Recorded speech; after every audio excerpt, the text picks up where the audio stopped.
આ દ્રશ્યો જુઓ, એક તરફ વરસાદ વરસી રહ્યો છે અને બીજી તરફ ચાલુ વરસાદે રોડ બનાવવાનું કામ થઈ રહ્યું છે. આ આશ્ચર્યજનક દ્રશ્યો છે વલસાડ જિલ્લાના. અહીંના ધમડાચી ગામના પીરુ ફળિયામાં રોડ બનાવવાના ચાલી રહેલા કામમાં તંત્રના બુદ્ધિનું પ્રદર્શન થયું. ચાલુ વરસાદે રોડ બનાવવાની કામગીરીને લઈને કામની ગુણવત્તા સામે અનેક સવાલ ઊભા થઈ રહ્યા છે. સવારથી વલસાડ જિલ્લામાં વાદળછાયા વાતાવરણની વચ્ચે વરસાદ વરસી રહ્યો હતો અને વખતે જ વલસાડના ધમડાચીથી પીરુ ફળિયા વિસ્તારમાં પણ વરસાદી વાતાવરણ છવાયું હતું. તેમ છતાં સૌના આશ્ચર્ય વચ્ચે વરસાદમાં પણ રોડ બનાવવાનું કામ ચાલુ રહ્યું. ચાલુ વરસાદમાં રોડ બનાવતા હોય એવા આ દ્રશ્યો તંત્રની બેદરકારીની ચાડી ખાઈ રહ્યા છે. આ દ્રશ્યો જોઈને સ્થાનિકોમાં પણ તંત્ર માટે નારાજગી વ્યાપી છે. જેતપુરના ધોરાજી રોડ પર આવેલા હેલિપેડ ગ્રાઉન્ડ રાતોરાત ખોદી નાખતા ક્રિકેટ પ્રેમીઓમાં રોષ ભભૂકી ઉઠ્યો છે. અજાણ્યા ઇસમોએ જેસીબીથી ગ્રાઉન્ડ ખોદી નાખ્યું હોવાનો ખેલાડીઓનો દાવો છે. શહેરમાં ક્રિકેટ રમવા માટે એક જ માત્ર ગ્રાઉન્ડ હતું, તે પણ ખોદી નાખતા ક્રિકેટ રમતા ખેલાડીઓમાં રોષ છે. ખેલાડીઓએ ગ્રાઉન્ડમાં બેસી રામધૂન બોલાવી વિરોધ નોંધાવ્યો. મહત્વનું છે કે આ ગ્રાઉન્ડ મામલતદાર હસ્તકનું સરકારી ગ્રાઉન્ડ હોવાની માહિતી છે. વિરોધના પગલે મામલતદારની ટીમે ઘટના સ્થળે પહોંચી તપાસ હાથ ધરી. ત્યારે આવતીકાલે મોટી સંખ્યામાં ખેલાડીઓ રેલી યોજશે અને આ કૃત્ય કરનાર ઇસમો સામે પગલાં લેવાની માંગ સાથે મામલતદારને આવેદનપત્ર આપશે. જૂનાગઢ શહેરની શાન સમાન નરસિંહ મહેતા સરોવરના બ્યુટિફિકેશનનું કામ ગોથે ચડ્યું હતું. લગભગ છેલ્લા 1.5 વર્ષથી તળાવના બ્યુટિફિકેશનનું કામ ચાલી રહ્યું છે, જેમાં પ્રથમ તબક્કાનું 90 જેટલું કામ પૂર્ણ થયાનો તંત્રનો દાવો છે. ત્યારે હવે તળાવની કામગીરી શરૂ કરાઈ છે, જેથી તળાવને ખાલી કરવામાં આવ્યું છે, જેમાં હાલ સુધી વરસાદનું પાણી સંગ્રહ કરાતું હતું. ત્યારે હવે પાણીનો સંગ્રહનો વિકલ્પ ન રહેતા નવા ભળેલા વિસ્તાર એવા ઓજી વિસ્તારના રહીશો મૂંઝવણમાં મુકાયા છે. લોકોનું કહેવું છે કે બ્યુટિફિકેશનનું કામ ગોકળ ગતિએ ચાલી રહ્યું છે, તેમાં પણ હવે પાણીના સંગ્રહ પણ ન થઈ શકે, જેથી પાણીની તંગી સર્જાશે અને આખું વર્ષ પીવા માટે પણ વેચાતું પાણી લેવું પડશે. ત્યારે પાણીના સંગ્રહ માટે કોઈ વ્યવસ્થા કરાય તેવી માંગ ઉઠી છે. તો આ મુદ્દે સ્ટેન્ડિંગ ચેરમેનનું કહેવું છે કે 60 કરોડના ખર્ચે નરસિંહ મહેતા સરોવરના બ્યુટિફિકેશનનું કામ 2 તબક્કામાં ચાલી રહ્યું છે, જેમાં પ્રથમ તબક્કાનું કામ પૂર્ણતાને આરે છે. ત્યારે પાણીના સંગ્રહ મુદ્દે દાવો કર્યો કે તળાવમાં વરસાદી પાણીનો સંગ્રહ થાય તેવી વ્યવસ્થા કરાશે, જેથી પાણીની કોઈ તંગી નહીં સર્જાય. ગીરની વિશ્વવિખ્યાત કેસર કેરી પર છેલ્લા 5 વર્ષથી વિપરીત હવામાનનું ગ્રહણ લાગ્યું છે. છેલ્લા 5 વર્ષથી કેસર કેરીનો પાક ઘટી રહ્યો છે. ઓછું ઉત્પાદન, ઊંચા ભાવ અને કેરીની સમયમર્યાદા ટૂંકી બની છે, જેને લઈને ખેડૂતો ચિંતિત બન્યા છે. હાલ કેસર કેરીનું છેલ્લું અઠવાડિયું ચાલી રહ્યું છે. આ ભીમ 11 બાદ કેસર કેરી ખરીદવી કઠિન બનશે. ગત વર્ષે તાલાળા મેંગો યાર્ડ ખાતે 12 લાખ બોક્સ કેસર કેરીની આવક હતી, જેનો બોક્સનો ભાવ 300 થી 500 રૂપિયા હતો, જેની સરખામણીમાં આ વર્ષે એક બોક્સના 800 થી 1300 રૂપિયા સુધીના ભાવ ચાલી રહ્યા છે. મહત્વનું છે કે આ વર્ષે ખરાબ હવામાનના લીધે કેરીના ફ્લાવરિંગ ખરી પડ્યા છે, જેથી માત્ર 40% કેરી જ બચી શકી હતી. તો બીજી તરફ આ વખતે કેસર કેરીની વિદેશમાં વધુ નિકાસ થઈ હોવાનું વેપારીઓ જણાવી રહ્યા છે. લંડન, યુકે, સ્વિટ્ઝરલેન્ડ, અખાતી દેશો તેમજ આફ્રિકા જેવા દેશોમાં કેસર કેરીની સૌથી વધુ નિકાસ થઈ રહી છે. અત્યાર સુધીમાં 500 ટન જેટલી ગીરની કેસર એક્સપોર્ટ થઈ ચૂકી છે. સ્થાનિક લેવલે નહીં પણ આંતરરાષ્ટ્રીય લેવલે કેરીના આ વખતે સારો નફો મળ્યાનો વેપારીઓ દાવો કરી રહ્યા છે.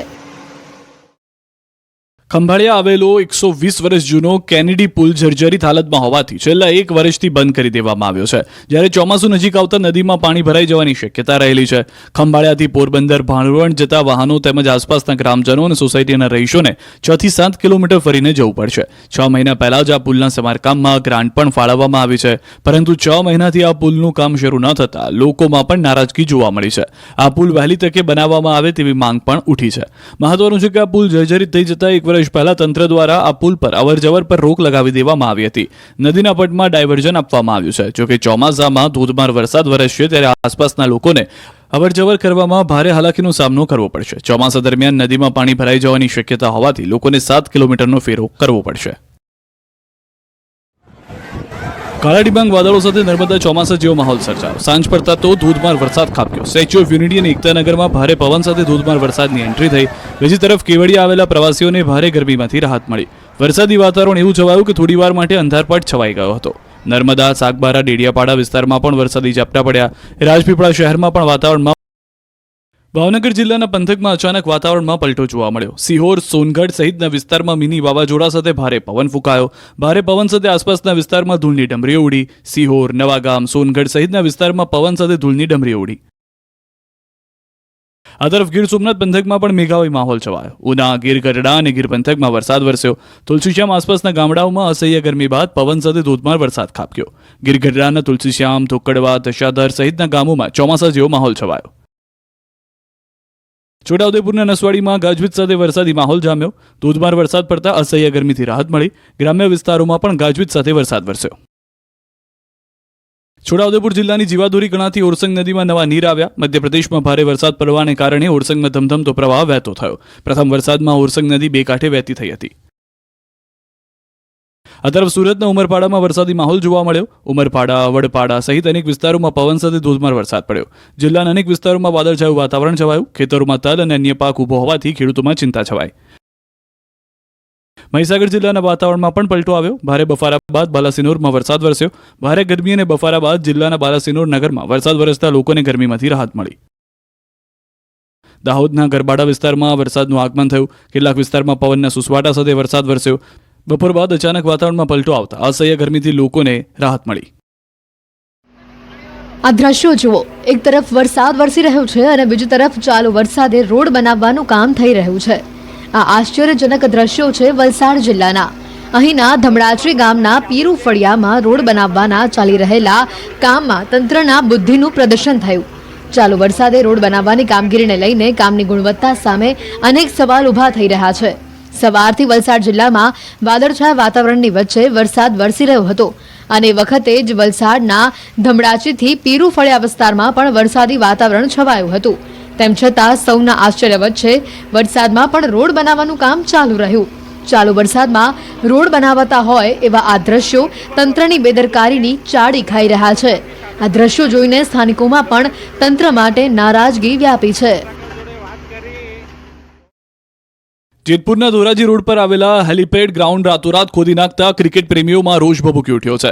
અજાણ્યા ઇસમોએ જેસીબીથી ગ્રાઉન્ડ ખોદી નાખ્યું હોવાનો ખેલાડીઓનો દાવો છે. શહેરમાં ક્રિકેટ રમવા માટે એક જ માત્ર ગ્રાઉન્ડ હતું, તે પણ ખોદી નાખતા ક્રિકેટ રમતા ખેલાડીઓમાં રોષ છે. ખેલાડીઓએ ગ્રાઉન્ડમાં બેસી રામધૂન બોલાવી વિરોધ નોંધાવ્યો. મહત્વનું છે કે આ ગ્રાઉન્ડ મામલતદાર હસ્તકનું સરકારી ગ્રાઉન્ડ હોવાની માહિતી છે. વિરોધના પગલે મામલતદારની ટીમે ઘટના સ્થળે પહોંચી તપાસ હાથ ધરી. ત્યારે આવતીકાલે મોટી સંખ્યામાં ખેલાડીઓ રેલી યોજશે અને આ કૃત્ય કરનાર ઇસમો સામે પગલાં લેવાની માંગ સાથે મામલતદારને આવેદનપત્ર આપશે. જૂનાગઢ શહેરની શાન સમાન નરસિંહ મહેતા સરોવરના બ્યુટિફિકેશનનું કામ ગોથે ચડ્યું હતું. લગભગ છેલ્લા 1.5 વર્ષથી તળાવના બ્યુટિફિકેશનનું કામ ચાલી રહ્યું છે, જેમાં પ્રથમ તબક્કાનું 90 જેટલું કામ પૂર્ણ થયાનો તંત્રનો દાવો છે. ત્યારે હવે તળાવની કામગીરી શરૂ કરાઈ છે, જેથી તળાવને ખાલી કરવામાં આવ્યું છે. જેમાં હાલ સુધી વરસાદનું પાણી સંગ્રહ કરાતું હતું, ત્યારે હવે પાણીનો સંગ્રહનો વિકલ્પ ન રહેતા નવા ભળેલા વિસ્તાર એવા ઓજી વિસ્તારના રહીશો મૂંઝવણમાં મુકાયા છે. લોકોનું કહેવું છે કે બ્યુટિફિકેશનનું કામ ગોકળ ગતિએ ચાલી રહ્યું છે, તેમાં પણ હવે પાણીના સંગ્રહ પણ ન થઈ શકે, જેથી પાણીની તંગી સર્જાશે અને આખું વર્ષ પીવા માટે પણ વેચાતું પાણી લેવું પડશે. ત્યારે પાણીના સંગ્રહ માટે કોઈ વ્યવસ્થા કરાય તેવી માંગ ઉઠી છે.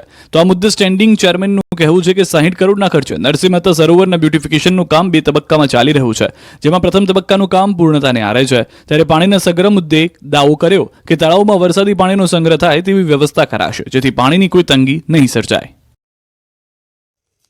ગીરની વિશ્વવિખ્યાત કેસર કેરી પર છેલ્લા 5 વર્ષથી વિપરીત હવામાનનું ગ્રહણ લાગ્યું છે. છેલ્લા 5 વર્ષથી કેસર કેરીનો પાક ઘટી રહ્યો છે. ઓછું ઉત્પાદન, ઊંચા ભાવ અને કેરીની સમય મર્યાદા ટૂંકી બની છે, જેને લઈને ખેડૂતો ચિંતિત બન્યા છે. હાલ કેસર કેરીનું છેલ્લું અઠવાડિયું ચાલી રહ્યું છે. આ ભીમ 11 બાદ કેસર કેરી ખરીદવી કઠિન બનશે. ગત વર્ષે તાલાળા મેંગો યાર્ડ ખાતે 12 લાખ બોક્સ કેસર કેરીની આવક હતી, જેનો બોક્સનો ભાવ 300 થી 500 રૂપિયા હતો, જેની સરખામણીમાં આ વર્ષે એક બોક્સના 800 થી 1300 રૂપિયા સુધીના ભાવ ચાલી રહ્યા છે. મહત્વનું છે કે આ વર્ષે ખરાબ હવામાનના લીધે કેરીના ફ્લાવરિંગ ખરી પડ્યા છે, જેથી માત્ર 40% કેરી જ બચી શકી હતી. તો બીજી તરફ આ વખતે કેસર કેરીની વિદેશમાં વધુ નિકાસ થઈ હોવાનું વેપારીઓ જણાવી રહ્યા છે. લંડન, યુકે, સ્વિટ્ઝરલેન્ડ, અખાતી દેશો તેમજ આફ્રિકા જેવા દેશોમાં કેસર કેરીની સૌથી વધુ નિકાસ થઈ રહી છે. અત્યાર સુધીમાં 500 ટન જેટલી ગીરની કેસર એક્સપોર્ટ થઈ ચૂકી છે. સ્થાનિક લેવલે નહીં પણ આંતરરાષ્ટ્રીય લેવલે કેરીના આ વખતે સારો નફો મળ્યાનો વેપારીઓ દાવો કરી રહ્યા છે. ખંભાળિયા આવેલો 120 વર્ષ જૂનો કેનેડી પુલ જર્જરિત હાલતમાં હોવાથી છેલ્લા 1 વર્ષથી બંધ કરી દેવામાં આવ્યો છે. જ્યારે ચોમાસું નજીક આવતા નદીમાં પાણી ભરાઈ જવાની શક્યતા રહેલી છે.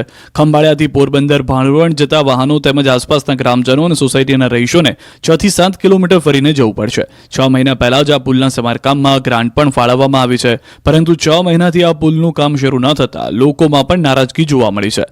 આ પુલ વહેલી તકે બનાવવામાં આવે તેવી માંગ પણ ઉઠી છે. મહત્વનું છે કે આ પુલ જર્જરિત થઈ જતા 1 વર્ષ પહેલા તંત્ર દ્વારા આ પુલ પર અવરજવર પર રોક લગાવી દેવામાં આવી હતી.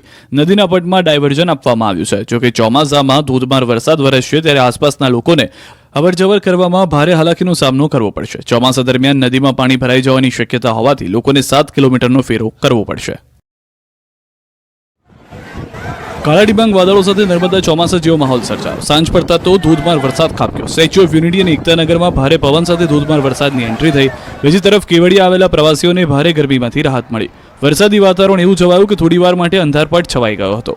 નર્મદા, સાગબારા, ડેડિયાપાડા વિસ્તારમાં પણ વરસાદી ઝાપટા પડ્યા. રાજપીપળા શહેરમાં પણ વાતાવરણમાં પલટો આવ્યો હતો. આ તરફ ગીર સોમનાથ જિલ્લામાં વરસાદે તોફાની એન્ટ્રી કરી. ખાંભા ગીરના ગામડાઓમાં કરા અને પવન સાથે વરસાદ વરસ્યો. ખાંભા શહેરમાં પણ પવન સાથે ધોધમાર વરસાદ ખાબક્યો. ખાંભાના ડેડાણ, હનુમાનપુર, તાલડા, દલડી, જામકા, પીપળિયા સહિતના ગામોમાં તોફાની વરસાદ વરસ્યો. ચોમાસા પહેલાનું ટ્રેલર હોય એમ ખાંભાના મોરાળા ગામે કરા અને પવન સાથે વરસાદ વરસ્યો. ગીરના ગામડામાં મેઘરાજાની પધરામણી, ખેડૂતોમાં ખુશીનો માહોલ છવાયો. છેલ્લા 2 દિવસથી અમરેલી જિલ્લામાં વરસાદી માહોલ છવાયો છે. પ્રી મોન્સૂન એક્ટિવિટી દરમિયાન અમરેલી પંથકમાં વરસાદી વાદળો ઘેરાયા. અમરેલી જિલ્લાના વાતાવરણમાં આજે પણ પલટો આવ્યો. ખાંભા શહેર અને ગ્રામ્ય વિસ્તારમાં બપોર બાદ વરસાદી ઝાપટા પડ્યા. ખાંભા, બોરાલ, પખડાદરા, ધાવડિયા સહિતના વિસ્તારોમાં વરસાદ વરસ્યો. બપોર બાદ ભારે પવન અને કડાકા ભડાકા સાથે ધોધમાર વરસાદ વરસ્યો. ભારે વરસાદને કારણે રસ્તાઓ પર વરસાદી પાણી વહેતા થયા. ગઈકાલે પણ અમરેલી જિલ્લામાં ચોમાસા જેવો માહોલ છવાયો હતો. કુકાવાવ પંથકના ગ્રામ્ય વિસ્તારોમાં ધોધમાર વરસાદ વરસ્યો. બરવાડા, બાવીશી, જાળિયા ગામમાં ગાજવીજ સાથે વરસાદ વરસતા ખેતરોમાં પાણી ભરાયા હતા. મેઘરાજાએ ધડબડાટી બોલાવતા માત્ર 15 મિનિટમાં જ ખેતરો તરબોળ થઈ ગયા હતા.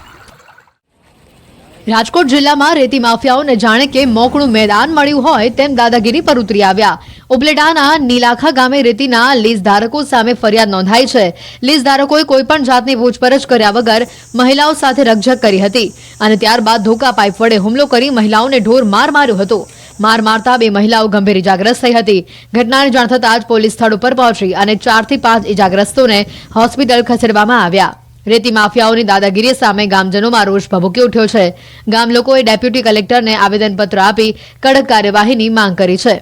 ગેરકાયદેસર ચાલતા રેતી ખનન બંધ કરવા ગામ લોકોની ઉગ્ર માંગ છે. આ અંગે જવાબદાર તંત્રે જણાવ્યું કે રેતી ખનન અંગે ખાણ ખનીજ વિભાગને જાણ કરવામાં આવી છે અને આગામી સમયમાં લીઝ ચેકિંગ પણ કરવામાં આવશે. હાલ ફરિયાદને લઈને ગામમાં ચુસ્ત પોલીસ બંદોબસ્ત ગોઠવાયો છે. સુરતમાં વધી રહ્યો છે ડ્રગ્સનો વેપાર. બેફામ બનેલા નશાના સોદાગરો દિવસે ને દિવસે નશાનો વેપાર વિસ્તારતા હોય તેવું લાગી રહ્યું છે. સુરત રાંદેર પોલીસે પ્રતિબંધિત એમડી ડ્રગ્સ વેચતા 3 આરોપીઓની ધરપકડ કરી છે. રાંદેર પોલીસે બાતમીના આધારે ધનમોરા સર્કલ પાસેથી ફઝલ એપાર્ટમેન્ટ નીચેના રોડ પર સુલેમાન ફારૂક, મોહમ્મદ જાવેદ અને એઝાઝ સૈયદ નામના આરોપીની ધરપકડ કરી છે અને ₹3,34,000ની કિંમતનો 34.30 ગ્રામ વજન ધરાવતો એમડી ડ્રગ્સનો જથ્થો જપ્ત કર્યો છે. પોલીસે એમડી ડ્રગ્સ, મોપેડ, રોકડ સહિત કુલ ₹6 લાખથી વધુના મુદ્દામાલ જપ્ત કર્યો છે. આરોપીઓ કેટલા સમયથી ડ્રગ્સનું વેચાણ કરતા હતા, ક્યાંથી ડ્રગ્સ લાવતા હતા અને કોને કોને ડ્રગ્સનું વેચાણ કર્યું છે તે સમગ્ર મામલે પોલીસે વધુ તપાસ હાથ ધરી છે. છોટાઉદેપુરના નસવાડી તાલુકાના પ્રાથમિક આરોગ્ય કેન્દ્ર ડોક્ટર્સ વગર ચાલી રહ્યા હોવાનું જાણવા મળ્યું. અહીં સ્થિતિ એવી છે કે ડોક્ટર ન હોવાથી અહીંના લોકોને પારવાર મુશ્કેલીનો સામનો કરવો પડી રહ્યો છે.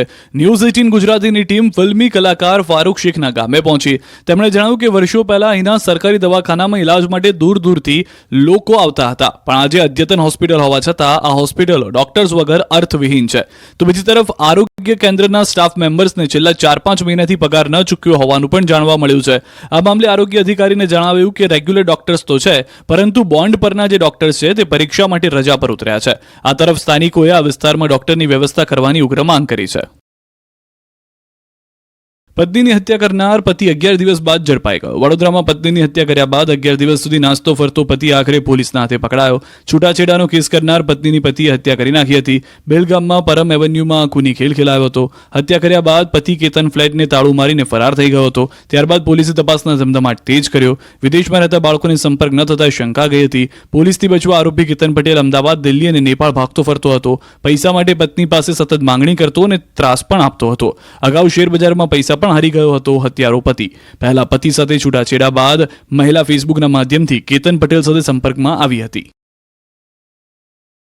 વલસાડના વાતાવરણમાં આજે પણ પલટો આવ્યો. વહેલી સવારે વાપી અને આસપાસના વિસ્તારમાં વરસાદ વરસ્યો. સવારથી જ જિલ્લામાં વાદળછાયું વાતાવરણ છવાયું. છેલ્લા 3 દિવસથી વાદળછાયા વાતાવરણ વચ્ચે છૂટો છવાયો વરસાદ વરસતા ગરમી અને ઉકળાટના માહોલમાં લોકોએ ગરમી અને બફારામાંથી રાહત અનુભવી. જોકે કેરીના પાકને નુકસાનની ભીતિથી ખેડૂતોમાં ચિંતા વ્યાપી. વાપી સહિત જિલ્લાના અન્ય વિસ્તારોમાં પણ વાદળછાયું વાતાવરણ છવાયું હતું.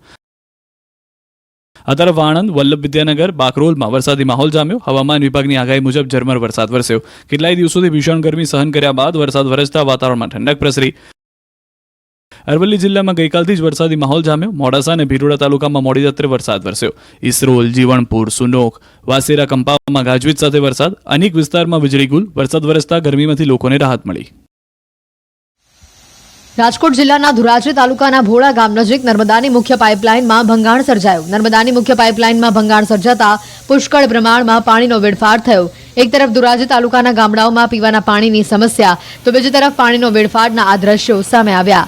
પાણીની પાઇપલાઇનમાં ભંગાણના કારણે હજારો લીટર પાણી વેડફાઈ ગયું છે. દ્રશ્યોમાં જોઈ શકાય છે કે પાણીની પાઇપમાં ભંગાણ થતા પાઇપમાંથી પાણીના ફુવારા થઈ રહ્યા છે. પાણીના પ્રેશરના કારણે દૂર દૂર સુધી ફુવારા થઈ રહ્યા છે. આ માત્ર આજની જ ઘટના નથી. ઘણા દિવસથી પાણીની મુખ્ય પાઇપલાઇનના ભંગાણ હોવાનો સ્થાનિકો આક્ષેપ લગાવી રહ્યા છે. એક તરફ જળ બચાવો અભિયાન ચાલે છે તો બીજી તરફ પાણીના વેડફાટના આ દ્રશ્યો ચિંતાજનક છે. મુંબઈમાં 2 દિવસ વહેલું પહોંચ્યું. છેલ્લા 4 વર્ષમાં સૌથી વહેલું પહોંચ્યું ચોમાસું. ગુજરાત તરફ આગળ વધ્યું ચોમાસું. છત્રી રેનકોટ કાઢી રાખજો. ગુજરાતમાં બસ પહોંચવા જ આવ્યું છે ચોમાસું. મુંબઈમાં ચોમાસાના શ્રી ગણેશ થયા છે.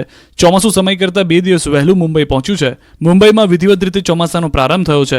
જો કે હવે ગુજરાતવાસીઓ પણ ચોમાસાની રાહ જોઈ રહ્યા છે. મુંબઈમાં ચોમાસાએ દસ્તક દઈ દીધી છે ત્યારે ચોમાસું ગુજરાતથી માત્ર 150 કિલોમીટર દૂર છે. સામાન્ય રીતે 11 જૂને મુંબઈમાં ચોમાસું બેસતું હોય છે, પરંતુ આ વર્ષે 2 દિવસ પહેલા ચોમાસાનું આગમન થયું છે.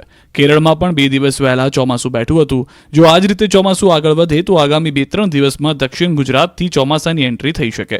હવામાન વિભાગે જણાવ્યું તે મુજબ ચોમાસું મુંબઈ પહોંચી ચૂક્યું છે અને ગુજરાત તરફ ચોમાસું આગળ વધવા માટે પરિસ્થિતિ અનુકૂળ છે. મહત્વનું છે કે રાજ્યમાં છેલ્લા 2-3 દિવસથી પ્રી મોન્સૂન એક્ટિવિટીના ભાગરૂપે વરસાદ શરૂ થઈ ગયો છે. દક્ષિણ ગુજરાતના કેટલાક વિસ્તારોમાં 2-3 દિવસથી વરસાદી માહોલ છવાયો છે. આ તરફ ગુજરાતના જાણીતા હવામાન નિષ્ણાંત પરેશ ગોસ્વામીએ જણાવ્યું છે કે દક્ષિણ ગુજરાત અને સૌરાષ્ટ્રના કેટલાક વિસ્તારોમાં 8મી જૂનના રોજ પ્રી મોન્સૂન એક્ટિવિટી થઈ છે. કેટલાક વિસ્તારોમાં વરસાદ ખાબક્યો હતો. 9મી તારીખથી 13 સુધીમાં તીવ્રતાથી પ્રી મોન્સૂન એક્ટિવિટી થવાની શક્યતા છે.